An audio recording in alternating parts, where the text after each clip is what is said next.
complimentary host kit. Now the classic section is what Targa Tasmania is all about. You've got the big tyre frying Mustangs up against the teeny minis and Fiat Abarths. And as this entry shows, Germanic style never goes out of fashion.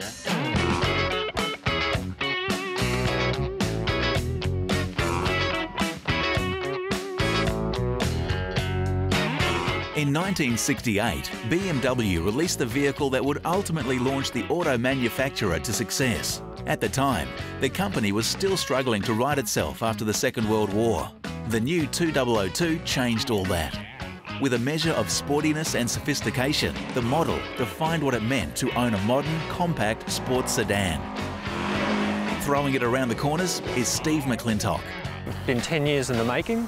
It's done 3 classic Adelaides, but it was particularly built to do Targa.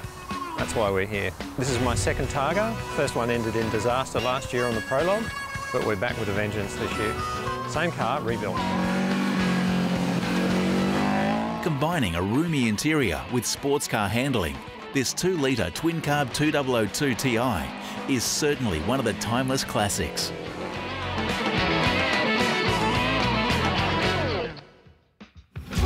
With 3 days and 26 stages behind the field, the event becomes as much about endurance as beating base times. Day 4 is by far the longest of the event, 130 competitive kilometres across 8 stages. And there are some beauties. Sathana and Hellier Gorge are competitive favourites. Caution, narrow post, 200.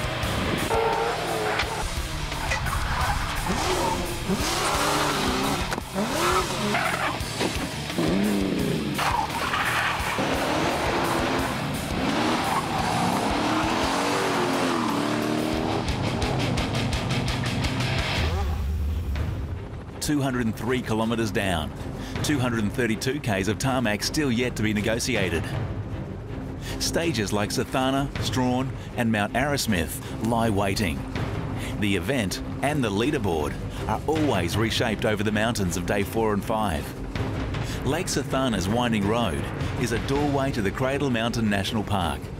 It's considered a giant in world tarmac rallying, 37 k's of speed and endurance. It is Targa's Everest.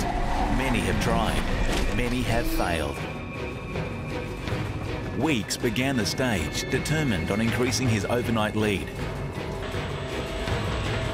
Then 7 left, 140. His Lamborghini accepting the mountain's challenge. Weeks would not only survive Sathana, but nail it. A time of 17 minutes and 15 seconds.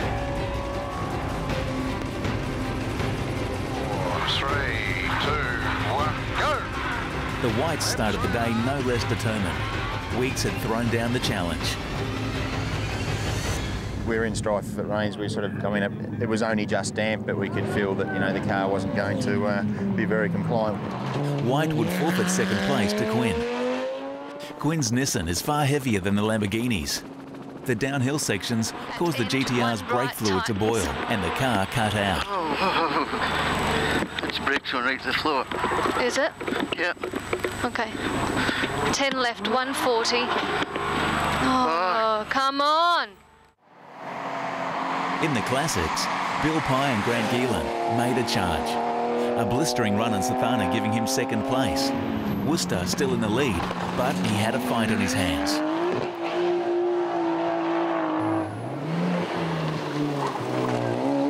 The showroom competition was also hotting up. The mountain climb's perfect for the Mazda 3s to push Johnston's Evo 9. Johnston, however, answered the call, having some dream runs through the next 5 stages. We've just started the event as far as I'm concerned. Into Sathana was halfway. In the last 2 stages, we lost a little bit of time because our brakes were still needed a good bleed.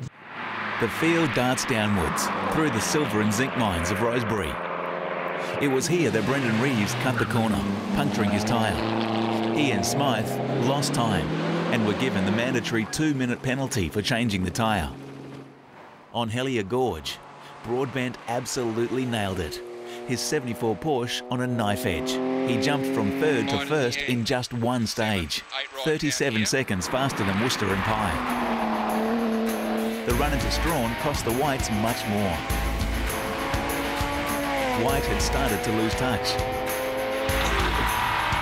I can't see anything, John. Weeks had now done enough to maintain the lead. Quinn in hot pursuit. This is manic. You know, these guys are after you and you can't take a breath. If you do, you'll be back in third position or fourth. So no, we just keep pressing on. Looking at the Delta Hydraulics leaderboard at the end of day 4, in the moderns, Weeks and Crunkhorn's Lamborghini sits 8 seconds in front of Tony Quinn and Naomi Tillett's GTR.